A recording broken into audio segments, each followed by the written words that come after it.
Selamat pagi. Untuk pemeriksaan hari ini kita ada 4 pemeriksaan, yaitu yang pertama pemeriksaan Snellen chart yang Bapak bisa lihat di sebelah saya ini. Lalu pemeriksaan hitung jari, pemeriksaan lambai tangan, dan pemeriksaan terang gelap. Baik. Jadi sekarang yang pertama kita mulai dengan Snellen chart. Ya, Bapak silakan berdiri. Berdiri. Jadi pemeriksaan ini ditujukan, pemeriksaan pertama ini pasien dikoordinasikan untuk kurang lebih berdiri sekitar menjauhi dari Snellen chart kurang lebih sekitar 6 meter. Nah, pertama langsung saja kita mulai. Bapak, ketika saya menunjukkan huruf, Bapak silahkan mengatakannya ya. E, Lebih keras. E, V, F, P, T, O, Z, L, P, E, D, P, E, C, F, D, E, D, F, G, Z, P. Silakan Bapak menutup satu matanya. Ya. Maaf. Kita mulai lagi ya Pak ya. E, F, P, T, O, Z, L, P, E, D, P, E, C, F, D, E, D, F, V, C, Z, P. Oke, sekarang gantian Bapak. Mata lagi satunya. E, P, E, F, P, T, O, Z, L, P, E, D, P, E, C, F, D, E, D, F, G, Z, P. Oke. Silakan Bapak duduk kembali. Jadi untuk normalnya bisa kita lihat untuk Bapak tersebut tadi bisa membaca secara keseluruhan hingga sampai di sini. Dan juga di sini adalah dikatakan normal. Jika dalam kurang dari 1 meter, ketika saya menunjukkan ini, pasien sudah mengalami gangguan. Kita lanjutkan ke pemeriksaan kedua, yaitu uji hitung jari. Jadi di sini pemeriksa akan menunjukkan beberapa isyarat nomor dan angka. Tetap jaraknya juga sekitar 6 meter. Nah, di sini akan dilakukan secara bergantian antara mata kanan dan mata kiri. Oke, kita mulai aja Pak ya. 1, Lebih keras ya Pak ya. 1, 2, 3, 4, 2, 6, 7, 2, 3, 4, 5. Nah, silakan Bapak tutup matanya terlebih dahulu. Ya. 6, 1, 2, 3, 4, 5, 6, 7, 3, 6, 7, 8, 1. Oke, gantian Pak. 1, 2, 3, 4, 6, 5, 4, 2, 3, 1. Oke, terima kasih Bapak. Nah, ini masih dikatakan normal karena tadi Bapak ini masih bisa istilahnya menjawab semua isyarat angka dari saya. Nah, jika pasien tidak bisa menjawab atau mengalami gangguan kurang dari 1 meter atau dalam 1 meter, maka kita lanjutkan ke pemeriksaan ketiga, yaitu pemeriksaan lambaian tangan. Jadi pemeriksa cuma cukup untuk melambaikan tangan, dan pemeriksa juga bertanya apakah lambaian tangan terlihat atau tidak. Nanti Bapak cuma menjawab iya atau tidak ketika saya menanyakan apakah lambaian tangan saya terlihat. Ketika Bapak masih dalam jangka pandangnya Bapak, silakan mengatakan iya. Bapak dapat dimengerti? Mengerti. Oke. Iya. Apakah Bapak dapat melihat? Dapat. Iya. Iya. Iya. Oke, terima kasih Bapak. Sama seperti tadi, jika pasien belum bisa mengalami gangguan ketika melihat lambaian tangan, kita lanjut ke pemeriksaan terakhir yaitu uji terang gelap. Nah, di sini disclaimer dahulu bahwa dalam pemeriksaan normalnya di sini menggunakan cahaya yang melalui media center. Jadi di sini karena keterbatasan media, jadi saya menggunakan flash dari kamera handphone. Dan di sini pasien masih seperti yang pertama, yaitu menutup secara bergantian dari kedua matanya, dan saya akan mengarahkan cahaya ke mata sang pasien. Di sini saya tetap akan bertanya kepada pasien apakah cahaya terlihat atau tidak, dan pasien cukup merespon dengan iya atau tidak. Bapak dapat mengerti? Oke, kita mulai saja ya. Ini saya sudah memakai kamera dari HP. Silakan Bapak menghadap ke kamera terlebih dahulu. Oke. Nah, di sini karena pemeriksa tidak keterbatasan handscoon, jadi di sini saya meminta tolong pasien untuk menggunakan tangannya sendiri guna menutup matanya. Silakan Bapak, matanya silakan ditutup. Apakah terlihat cahaya Bapak?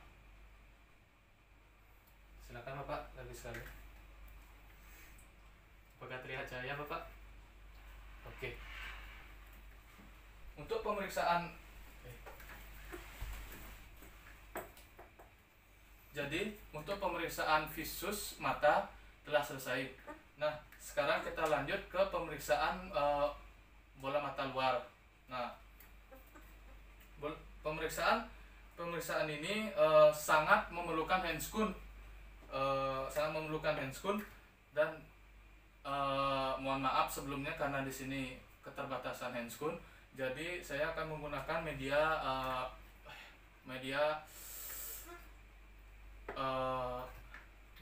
cotton bud untuk melakukan pemeriksaan dari bola mata luar. Nah, pemeriksaan ini ada empat, yaitu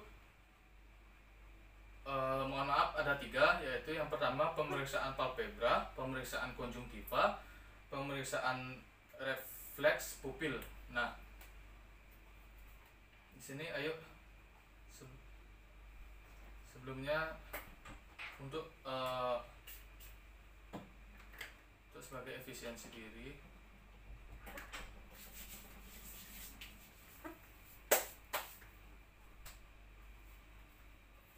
kita kesini ya. Silakan Bapak, hadap sana aja deh. Jadi pemeriksaan pertama yaitu pemeriksaan palpebra. Nah, di sini saya menggunakan media cotton bud karena keterbatasan dari persediaan handscoon. Di sini handscoon sebenarnya digunakan untuk menjaga kebersihan dan keselamatan dari pasien karena kita berkontak langsung dengan pasien tersebut. Nah, di sini dimulai dari palpebra. Di sini pertama akan mendeteksi permisi ya Bapak ya. Di sini akan mendeteksi dari palpebra tersebut untuk mendeteksi apakah adanya massa atau tidak. Lalu berlanjut ke silia. Di sini pemeriksaan silia. Di sini untuk memeriksa apakah adanya kutu atau adanya kotoran-kotoran yang dapat mengganggu kinerja dari silia tersebut atau dapat membahayakan mata ke depannya jika tidak dibersihkan. Lalu untuk memeriksa kelenjar, di sini juga permisi ya Bapak ya. Ya, di sini untuk pemeriksaan kelenjar. Jadi pemeriksaan palpebra dapat dilakukan seperti begitu, tapi sangat tidak efektif karena menggunakan cotton bud. Disarankan menggunakan handscoon untuk hasil yang maksimal. Jadi pemeriksaan kedua adalah pemeriksaan konjungtiva. Nah, pemeriksaan konjungtiva di sini bisa menggunakan, sangat dianjurkan menggunakan handscoon karena akan mengkontak langsung dengan mata pasien. Nah, di sini saya tetap menggunakan cotton bud. Di sini caranya adalah mungkin saya akan menggunakan media dari tangan pasien karena saya akan menggunakan mata kanan. Tolong tangan kanannya Bapak ya. Di sini saya tekan. Bapak tolong diangkat sedikit matanya menggunakan tangannya. Ya. Ya. Di sini pemeriksaan ini bertujuan untuk mendeteksi atau melihat apakah adanya benjolan atau massa yang dapat mengganggu kinerja fisiologis dari mata tersebut. Nah, pemeriksaan refleks pupil ini 11-12 dengan pemeriksaan gelap terang pada pemeriksaan visus mata. Di sini saya tetap menggunakan media flash dari handphone. Di sini kita melihat normal dari pemeriksaan ini ialah pupil dari pasien. Ketika kita mendekatkan cahaya ke pupil pasien, pupil akan mengalami pengecilan. Lalu kita menjauhkan cahaya, maka pupil akan melakukan pembesaran. Nah, itu adalah normalnya. Sini saya akan pemeriksaan ini tetap digunakan secara bergantian pada mata kanan dan mata kiri. Pertama, kita lihat dulu dari pasien. Silakan Bapak, permisi. Bapak melihat silakan Bapak melihat ke depan. Saya akan mengarahkan flash ke mata Bapak. Ya, permisi ya Bapak ya. Nah, mata dari pasien, pupil dari pasien ialah ketika saya mendekatkan cahaya, pupil mengecil, dan menjauhkan cahaya, pupil membesar. Lalu silakan Bapak tutup matanya, tutup ke salah satu mata. Ya, seperti begini. Nah, pemeriksaan kedua ialah mata mengikuti cahaya. Ketika mata tidak normalnya adalah ketika mata tidak bisa mengikuti arah cahaya, yang dimana arah cahaya sudah pasti dari lateral ke medial. Ini dilakukan secara bergantian juga. Silakan Bapak melihat ke arah cahaya. Ya, normal. Silakan Bapak lagi sekali.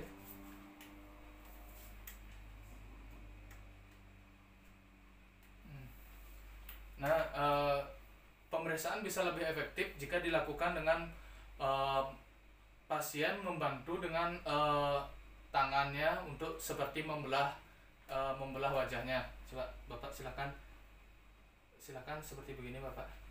Ya, kita tetap arahkan cahaya dari medial ke lateral. Dari lateral ke medial.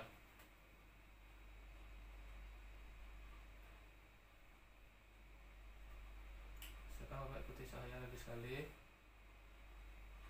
Oke. Untuk pemeriksaan mata luar di sini, pasien saya nyatakan normal.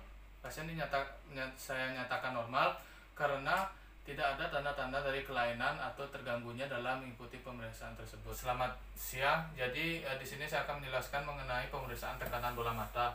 Di sini tekanan bola mata secara teoritis dibagi menjadi dua, yaitu kualitatif dan kuantitatif. Kualitatif di sini adalah pemeriksaan tekanan bola mata untuk menilai kualitas dari bola mata tersebut menggunakan metode palpasi. Lalu kuantitatif sama juga dengan kualitatif pengertiannya, namun menggunakan alat-alat. Jadi di sini saya akan menggunakan metode kualitatif karena kekurangan alat. Di sini caranya adalah sangat disarankan untuk menggunakan handscoon. Jadi di sini pasien diminta untuk untuk menunjuk ke bawah, mata melihat ke bawah, kepala ditegakkan, mata ditutupkan. Nah, di sini kita bilang terlebih dahulu permisi terhadap pasien. Di sini palpebra pasien kita tekan-tekan dari medial kolateral. Di sini bertujuan untuk mendeteksi apakah adanya pengerasan ketika kita tekan. Langkah yang pertama, langkah baik, kita bandingkan dahulu antara tekanan palpebra kita dan tekanan palpebra pasien. Permisi ya Pak ya.